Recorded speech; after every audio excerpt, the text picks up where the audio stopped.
केरला के लिए केवल नियम होता तो बात समझ में आती।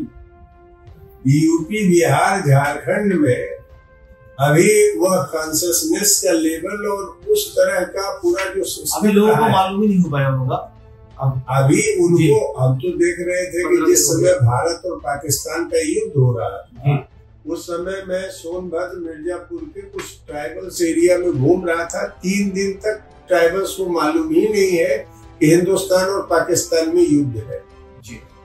तो इलेक्शन प्रोसेस से ये इलेक्शन प्रोसेस में लोगों को इन्वॉल्व करना है, इसकी जवाबदेही इलेक्शन कमीशन और राज्य की जगह अब यह कह दिया है। कोई कहेगा कि हम इतना झंझट उठाएंगे ही नहीं, कहाँ से अपने दादा के जमाने का।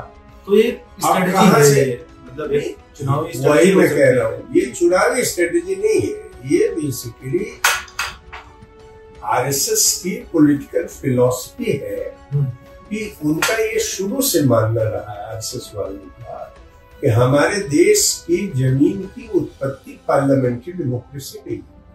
एक इनके बड़े नेता है, एक थियोटिशियन है जो इंदिरा अभी वो चला रहे हैं दिल्ली में।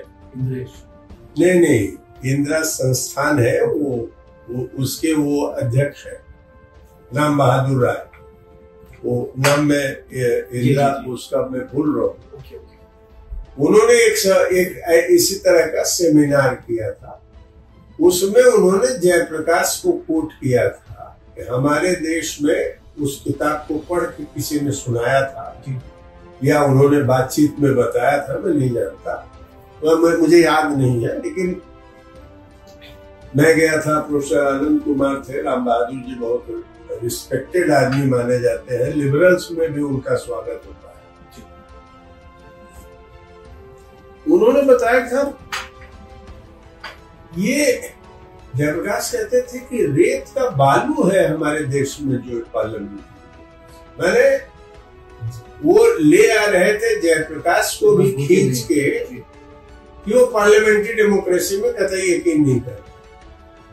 तो आपने एक प्रेमाइज बना लिया, धीरे धीरे श्रेष्ठ मनुष्य और श्रेष्ठ चुनाव उन्हीं के बीच रह सब जो कॉमन माने हमारे राइट्स हैं वोटर्स के, उसको कर्टेल करते हुए उनकी परिभाषा में जो श्रेष्ठ मानव है उसी को ही राजनीतिक उपभोग करने का अधिकार है।